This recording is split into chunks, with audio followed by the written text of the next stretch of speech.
Ladies and gentlemen, welcome to another Beers of War podcast. I'm one of your gracious hosts, Beer Ninja, and we got Matilda82 with us today. And we like to introduce a very special guest of the Beers of War, Sixgun himself. Say hello, Sixgun. Hello, Sixgun. There you go. So today's podcast, we're actually going to be talking about The Last of Us.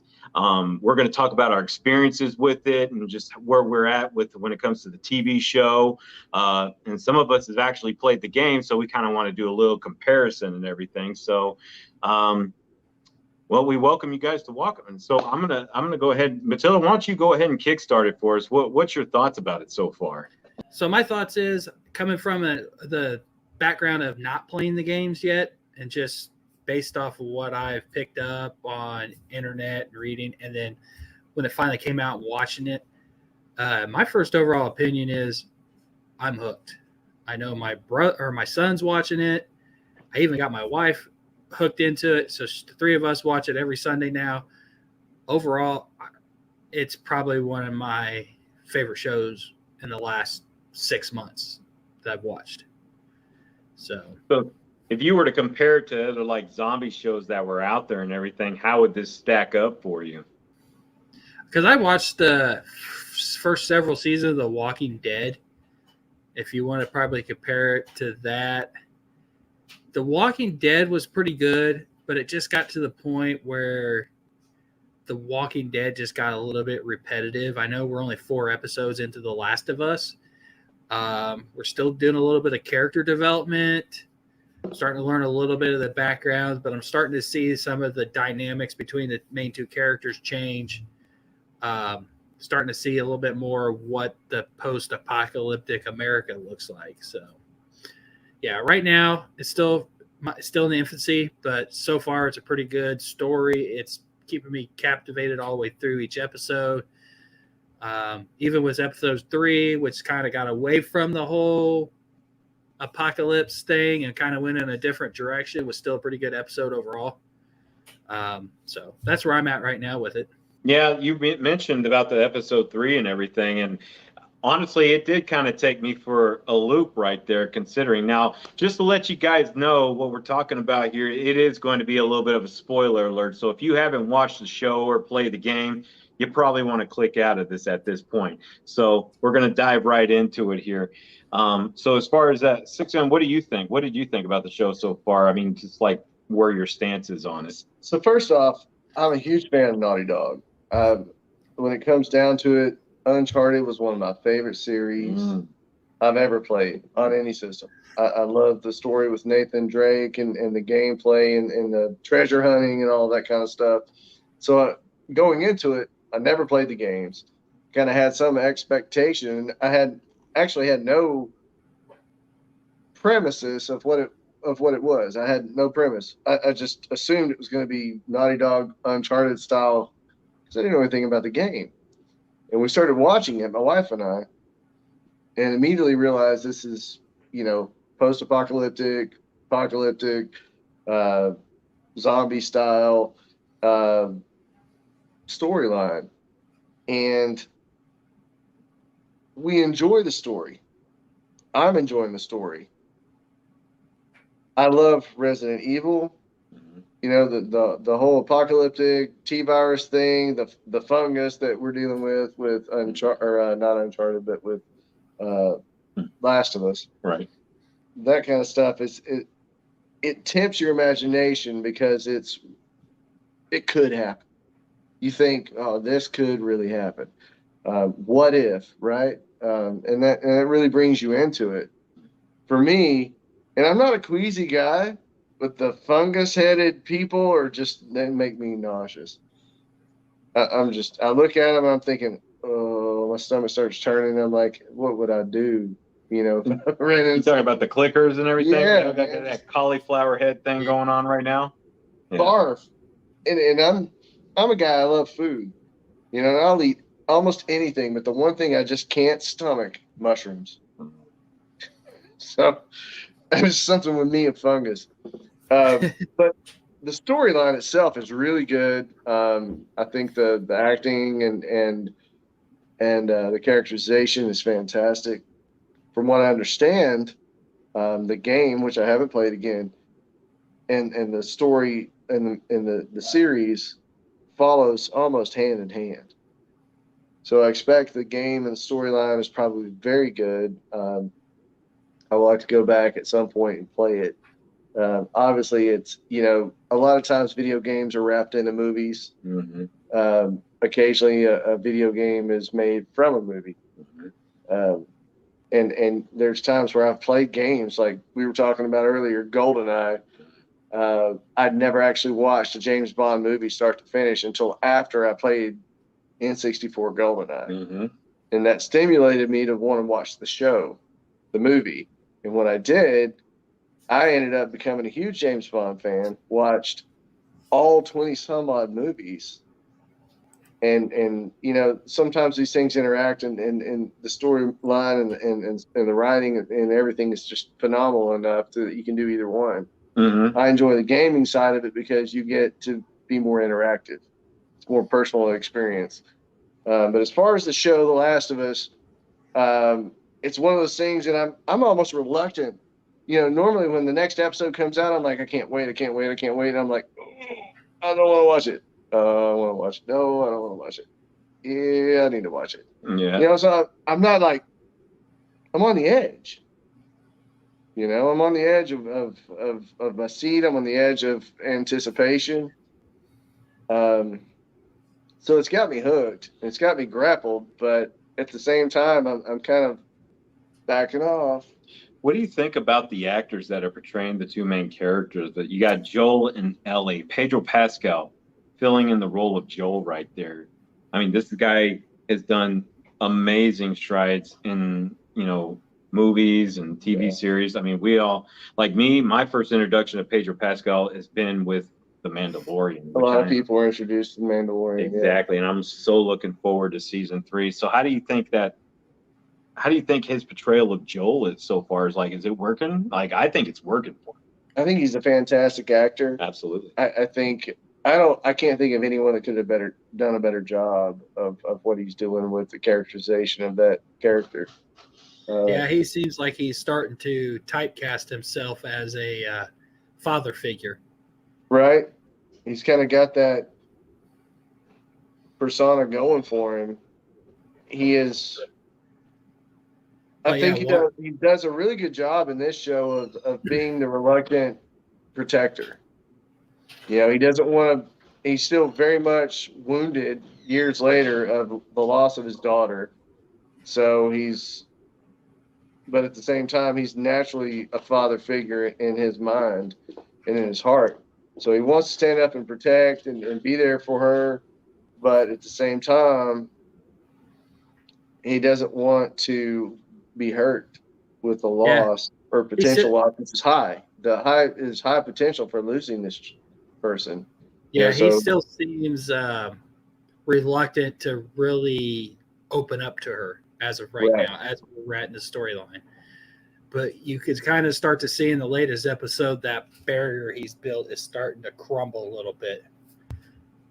And so he's slowly starting to kind of accept her. Because originally he called her at the beginning of the latest episode, he called her cargo. Tim, that's all she is right now, is to get what he wants, is to get her from point A to point B. And I've got a feeling as somebody who doesn't know too far in the storyline, I've got a feeling that bond or that relationship dynamic will start to change between the two of them as the story progresses and goes on.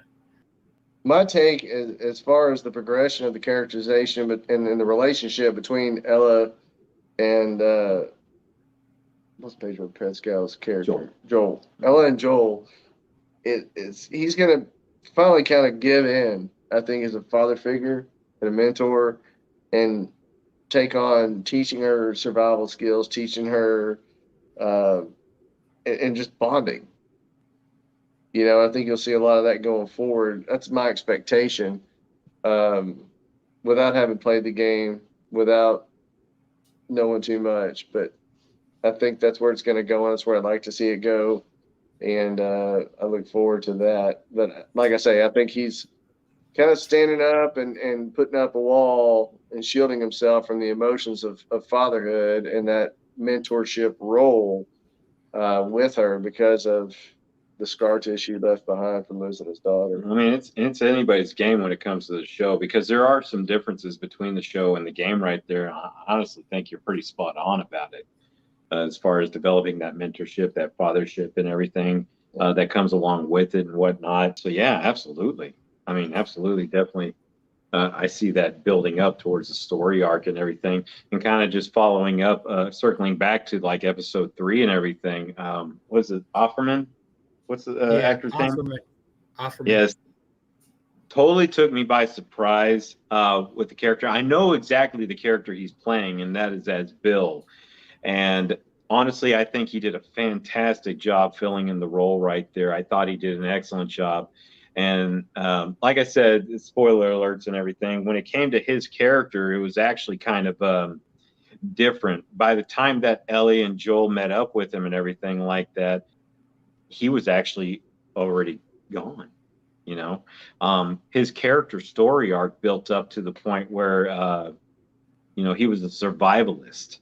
You know, he pretty much took a town and took over it and just made it his own. And I don't know how you said it. He found love. You know, like he found love in the story arc, how they went towards the TV show and everything. And he kind of like had a purpose to live and whatnot. And now he has something to protect. He has someone to protect, somebody he cares about. Somebody he loves and everything. And at that point, when they were doing that whole episode through him, the big changes about it was this. In the game itself, you actually meet up with Bill, and you're actually going through the whole neighborhood trying to get to this certain objective. I believe they were trying to get to a certain truck so they would get a battery, they can get some wheels, and they can head on towards their goal and everything. Now, if you missed out on the game portion of it, if you don't quite search the house that you see, because what ends up happening, like I said, this is a spoiler alert, you actually end up in a house where Frank, the love interest right there, is hanging from a ceiling because Frank had been missing this whole time, right? So we saw Frank in the game. He's hung, and he can't believe what's happened. Bill's like kind of freaking out, like here he's been this whole time and everything. So while Bill's in the garage trying to work on the car and everything, Joel's in the house with Ellie, and they're kind of searching through it, because throughout the game, you're always searching through houses looking for supplies and whatnot. Well, you happen to stumble upon a letter. And basically, what's really different between the two, and it still works with the TV show, but it's just completely opposite. Frank actually wrote a letter saying, if you find this letter, it's basically, I'm dead at this point. Mm-hmm. Yes, I tried to get the battery. I tried to get the vehicle. I tried to go. He hated Bill's guts. Hated Bill's guts and everything. And he wanted to get away from him and everything.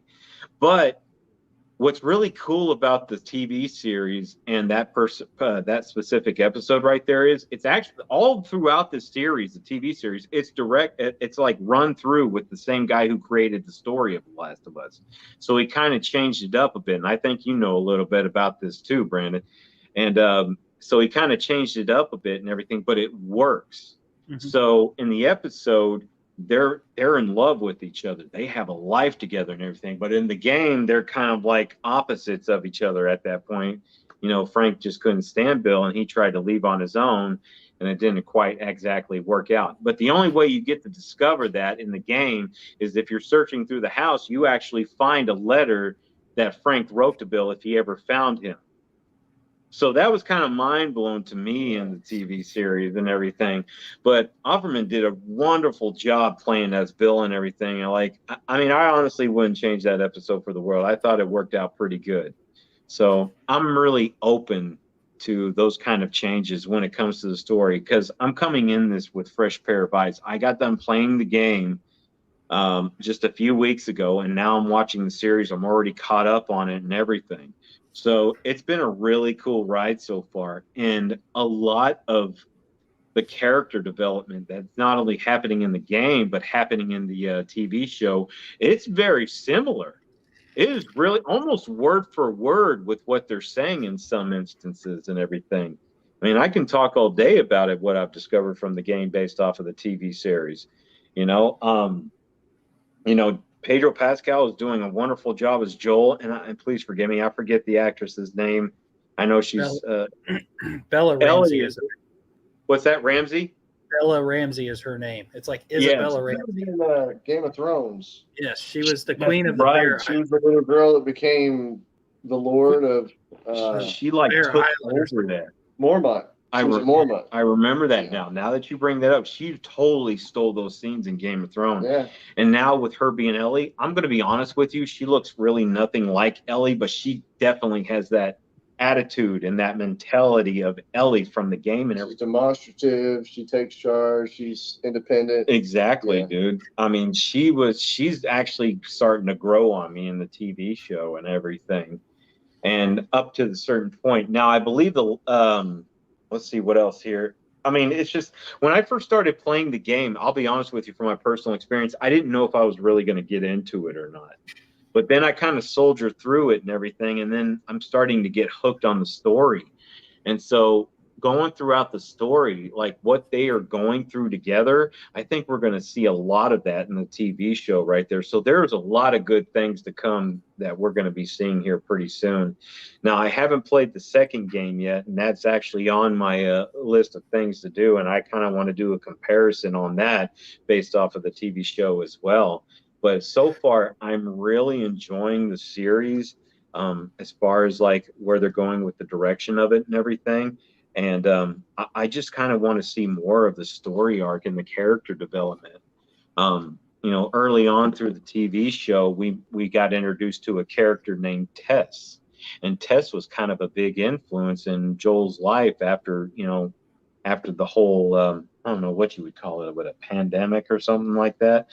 It's beyond pandemic, I think. I think pandemic would be the infancy stage of whatever's going on. Pretty much, because they eventually meet later on down the road, and the actress, may she rest in peace, from what I heard, she recently passed away from in the TV show and everything at 45, but she did a phenomenal job as Tess, very similar to the character from the video game and everything. So basically their goal in the video game is to, like Shane said earlier, she's pretty much cargo at that point. But there's also an incentive for Joel to be doing this mission because he needs to reach his brother, Tommy, who you also get to see in the video game and in the movie TV series. I'm sorry. So there's a lot riding on it and everything. And I'll be honest with you, when you play the game, there's a certain point in there that you're going to realize Joel's kind of an asshole and everything, but I don't know where they're going to take it with the show. But Joel is still a lovable character in the video game because eventually, and I think you hit the nail right on the head right there, Shane. They developed that mentorship and that love and stuff like that. But there's still so many twists and turns that happen in the game, and I think we're going to see that a lot in the TV series right there. It's going to be very exciting to see what direction they go with the show because, like I said, a lot of it that you see in the show is what's happening in the game right there as well. Now, there are some story arcs that were changed a little bit, but it works. I think it really does. So my question for you, Tim, is coming from somebody who's played the first game and has watched up until we're at currently in this series. And I know in one of the previous podcasts, we were talking about the Halo series and how they went away from source material. Up at this point, how do you feel? Are they sticking to source material, or are they taking a lot of creative liberty in their work as of right now? I'm going to say there's actually a combination of both right there. Now, I'm going to be upfront and honest. I haven't watched the Halo series. Of course, I've read, the reviews and stuff like that and how far off it's from like the source material and everything. But if I had to compare the source material with The Last of Us video game and the TV series, it's very close. Like, to be honest with you, I'm very impressed with the direction that they're going with this because we've seen a lot of video game movies in the past that are complete and utter flops. I mean, I can name a few of them from the top of my head right now, even though I've had a few beers in me. Mario Brothers, right? That was definitely one of them. Street Fighter, that was definitely one of them. Not a whole lot of source material involved right there and everything. And if you really want to get into it, the Star Wars, the last 3 episodes right there, although entertaining, was not necessary. Completely off. Matter of fact, they practically decanonized some of the Star Wars series, but I'm very hopeful with the guys who's backing up with the Mandalorian are going to bring that back. But as far as circling back to The Last of Us there, absolutely, man, they're using a lot of source material because, like I said before, the guy that's actually helped I shouldn't say showboating, who's running this whole operation, who's in the background, who's really helping out with it, is I cannot remember his name. His last name's Drunkman. I know that. And he's the guy that actually basically created The Last of Us, and he's really seeing this through, and he's kind of putting a different take on it. It's his story, so he can change it any way he wants. And to be honest with you, he is really close with the story arc when it comes to the video game and the TV series. Like I said, there have been some story arcs that were changed with some of the characters and everything, but it works. I think as long as he's in charge of the narrative, it's going to be fine. It is. Yeah, absolutely. and I think the changes they've made is not something that's going to affect the story down the road and per se. I mean, it's more of the tweaks they've done affect this episode and won't carry on. It's like with Halo, and another one, I never played a Halo game, but reading the views and watching 6 of the 8 episodes, what everybody's telling me is how much different they scrapped everything with the source material and basically put their own creative spin on everything and ruin the series or ruin the show. I'll be honest with you. I know it's kind of off topic, but I've watched the Halo series and I played the games. And if you accept the fact that they're making a series out of a game so you got to take into consideration the fact that games are made to keep you involved for a certain amount of time, right? So there's a lot of lulls and low points and dragging on and scavenging and things going on in a game. You can't just wrap all that into a show and make it within 2 hours or within a television series, whatever that is, 12 episodes or whatever, 8 episodes. Mm-hmm. So sometimes it's necessary to go off on a tangent or skew off of the original narrative to make a show with the basic idea of a character, right? So you're not really completely redefining the character. You're just kind of rewriting some of their story. And if you accept that and you watch the Halo series, it's not bad. I was able to watch it. I wanted to watch the next one. I wanted to watch the next one. I wanted to watch the next one. I was compelled, which is ultimately what good television is about. Good TV, good movies. You want to be compelled. Absolutely. If you open up your mind, now, if you're a dogmatic fan of a game, it's your game. This game at some point impacted your life massively. You want that story in a movie. Well, guess what? You had that story. You had that story. You lived that story as that character. Mm-hmm. Mm-hmm. Why not adapt and accept the fact that you can experience another story, another version of that character's story? And that's why it works with the show. Exactly. You hit it right there because, I mean, why are you going to make a TV series of a video game that you already know exactly how the outcome's going to be and everything? Why not put a little twists and turns right there and make it a little bit different, a little more interesting? That works. It keeps you interested. It keeps it fresh. Yeah. And it keeps you from saying, well, I'll wait a couple episodes because I know what's going to happen. Mm-hmm. It keeps people coming back week after week. And there is a difference. There's a balance right there, too, when it comes to the show and the game, because you want to appease both parties. You want to appease the fans that made this game big, and yet you want to also appease the audience that you're trying to show this to as well that may not necessarily had played the game, right? And so that's a hard balance right there. And I think the people that are behind The Last of Us is actually doing a pretty good job in doing it. Now, I can give you a perfect example of somebody, in my opinion, this is just my opinion, all right, that I don't think is doing a really good job on it is the people behind the Witcher series. Now, I know this is kind of long and drawn out because it's already been talked about before, but it's really kind of coming off base of the source material, right? That's why Henry Cavill left. Pretty much. I mean, know? yeah, exactly. Pretty much. I mean, season 3 is going to be the last season that we see Henry Cavill in, Yeah. and then we got another guy filling in the role right there. Which I'm not going to dog the dude. I've You know, heard good things so far. it's a They're saying him. Was it Liam? Yeah, Liam Neeson, not Neeson. Hemsworth. Yeah. And I'm going to watch it and everything, but I can tell you right now, after season 2, they really started veering off the source material and stuff like that.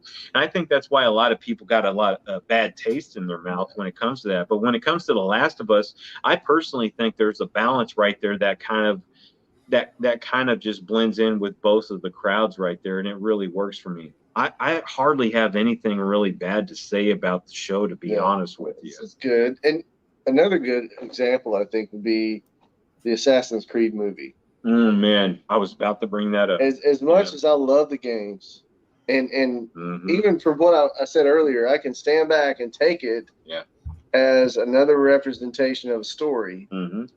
And I just felt like they left a lot on the table. They did, because we watched that movie together in the movie theater, and when we walked out, one of the first things that came out of our mouths was material was lacking, and they didn't build the relationship between the. It never should have been a movie. Yeah.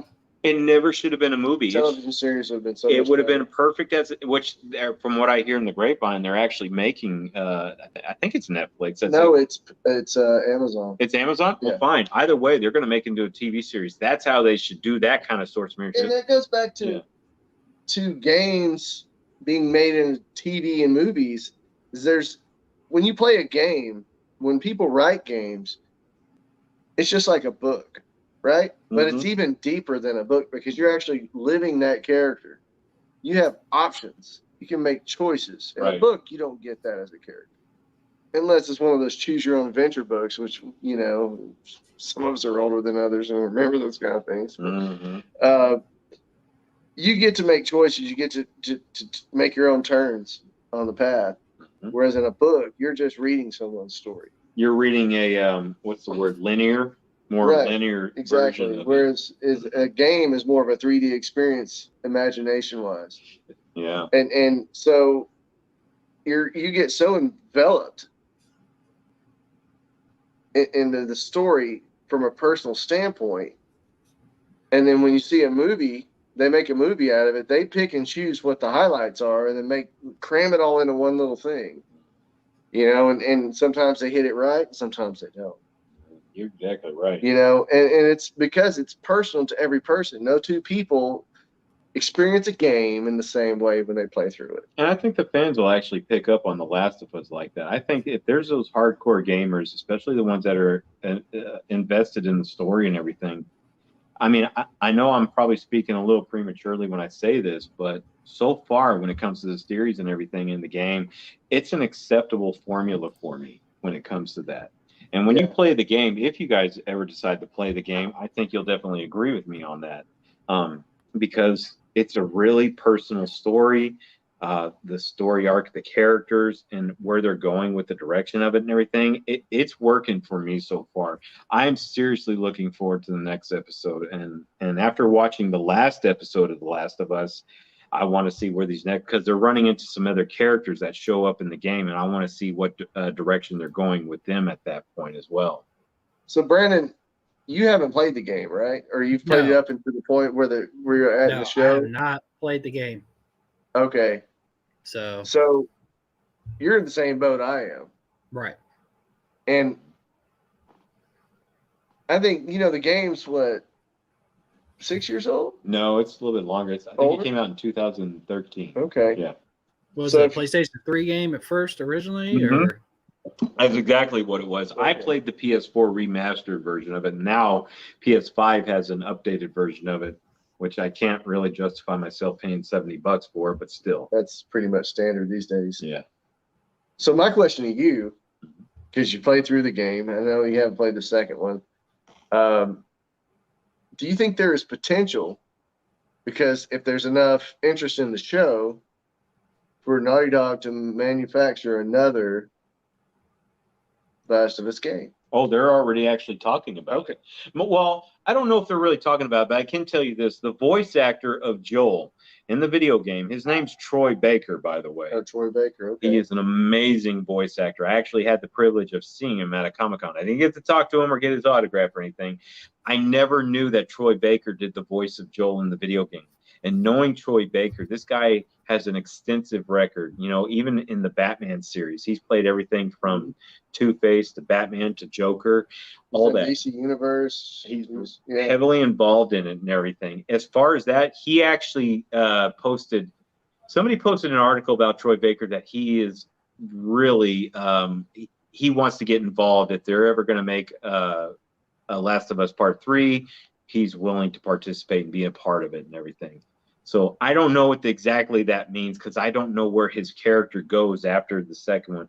I can tell you after the first one, I'm pretty sure the second one game is going to be very interesting, because how they kind of left it off at the end of the first one right there, you want to know why he said what he said and why he did what he did.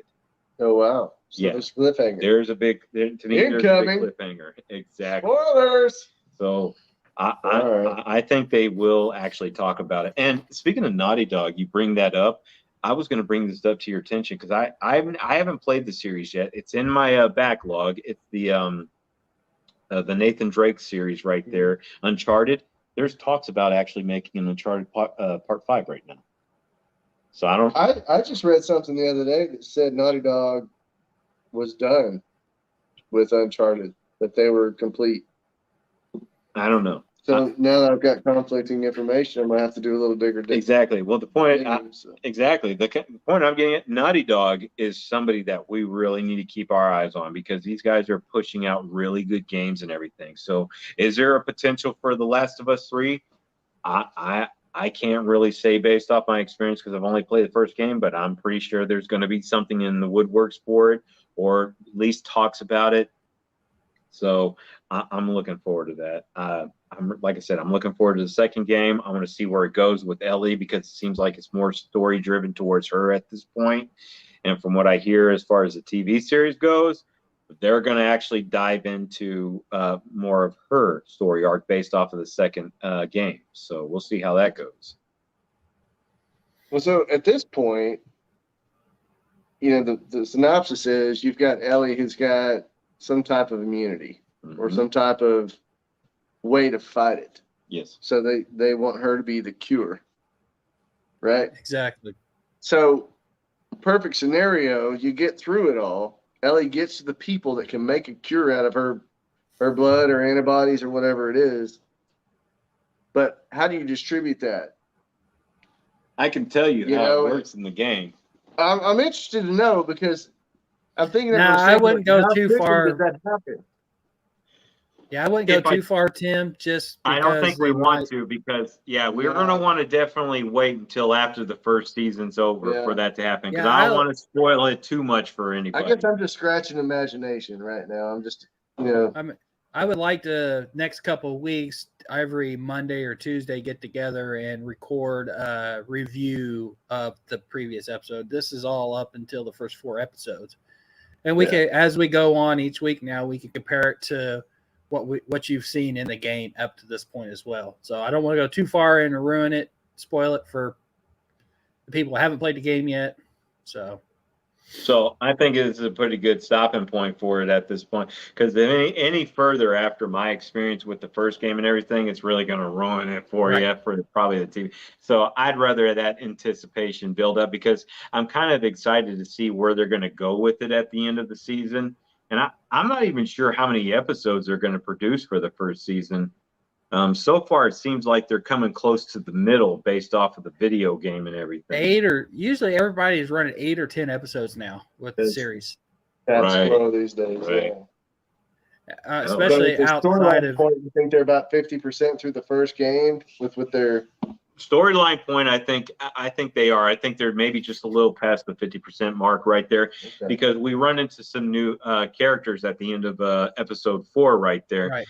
And like I said, I can't remember the name. I know one of them's Henry, which I believe is the child. I cannot remember the name of the other dude that's in there, but they're pretty pivotal when it comes to progressing through the storyline of the video game and everything. So I'm kind of that's something I wanted to see is more characters brought in. Because I like a good story, but how strong can a story be based off of 2 strong characters and a bunch of zombies?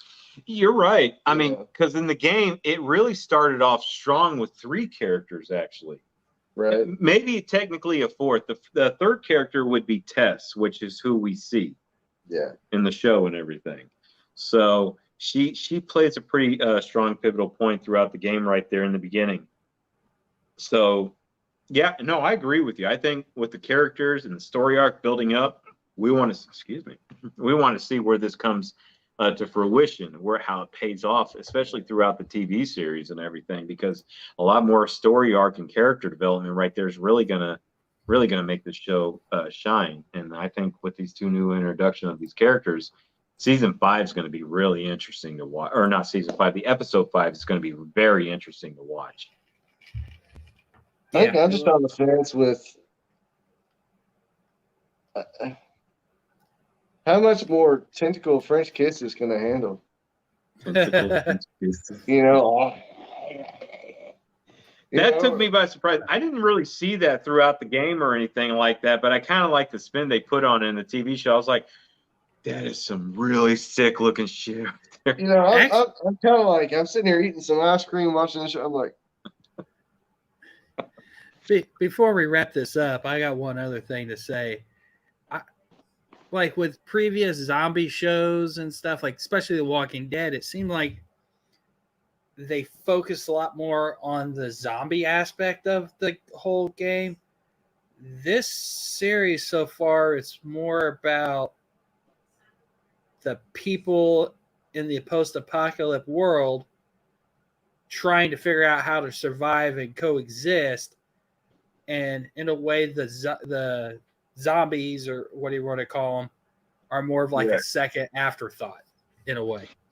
They had to like that. Yeah, they had to, and like even in the game or even in the TV series, they had to adapt. Now, what you're looking at when it starts off, I mean, after the first episode, you know, we all know what happens, right? We see the daughter, who the actress that played in that first episode right there did a phenomenal job. Like, it was really good. I mean, I'm not going to lie when I say that I kind of had a little bit of a little tearjerker action happen right there. But it's going to go, what's the word I'm looking for? Help me out here. I just don't know how to explain. I just kind of lost my train of thought right there. I just know that there are going to be good things to come when it comes to that. But what happens is that after that story arc, it's 20 years. It happens like we're starting 20 years after this whole pandemic thing happened right there. So people are having to adapt.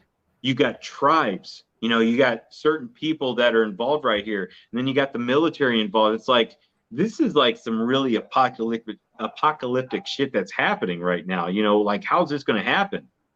You know, you got enemies. You got, if you want to call them zombies, you can call them zombies. Raiders. You got humans that are also Pirates. enemies. You got military that's also enemies. I mean, it's a no holds barred, it's all for yourself kind of thing. So and realistically, if you think of like from what Brandon's standpoint, yeah, is a lot of zombie flicks are focused on just surviving zombies. Mm-hmm.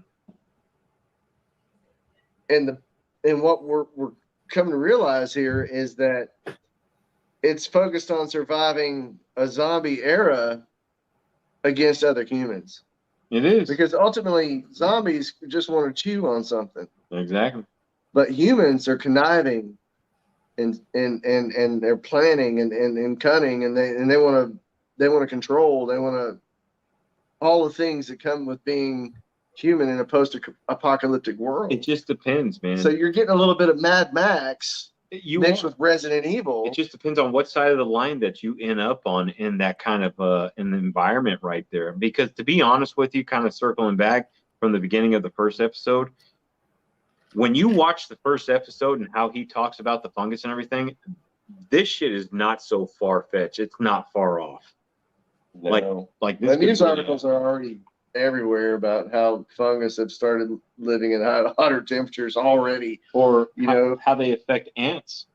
Well, that's been a thing. Know? You know, I remember, you may remember when Blu-ray first came out, you know, I had a PlayStation 3. I chose PlayStation 3 over Xbox 360 because it had Blu-ray. Mhm. And I felt like Blu-ray was going to outlive DVD HD, which was a good call. It did. Safe bet. Yep. But the first Blu-ray I ever bought was Planet Earth. And I don't know if you ever watched Planet Earth, but it is. Is that the Travolta movie? No. Planet Earth is like National Geographic on steroids. Oh, It's the first okay. high definition I'm thinking of filmed Battlefield. Right? documentary. Had Morgan Freeman. No, not Morgan Freeman. Was a European guy. They have used some of the footage and let Morgan Freeman narrate it. Oprah has done some re-narrating on it, but it might have been the guy that plays the Emperor in Gladiator, the old man that dies. It sounds a lot like him. Oh, okay. Doesn't matter. One of the things they focused on was the ant that is controlled by fungus. Mm-hmm. And not only ants, but there is a snail species, snails. Fungus controls their brain and makes them do things. And it talks about that. And this is PlayStation 3 just came out. So, I mean, you're talking years ago. Yeah. You know, almost 20 years ago, this was understood. So it's a weird thing to contemplate a microorganism or macro, you know, a smaller organism controlling the mind and the emotions and the desires of a more advanced being, you know? Mm-hmm. It makes you question a lot of things. So the whole storyline comes in and just immediately wraps you in, you know, with a little bit of scientific fact from the beginning. 10-4. You know? Yeah. So you're like, oh, this could happen. And there they hooked you. And then you're in it and you're watching it, and then Mr. Cauliflower Face comes in the room, and I was like, I gotta go to the bathroom. And I'll be back. You know? Yeah, right. I promise you, I Well- will not eat cauliflower, broccoli, or mushrooms for at least a month. Mushrooms maybe not ever again, but So I think it's probably a good stopping point. Wrap it up for today.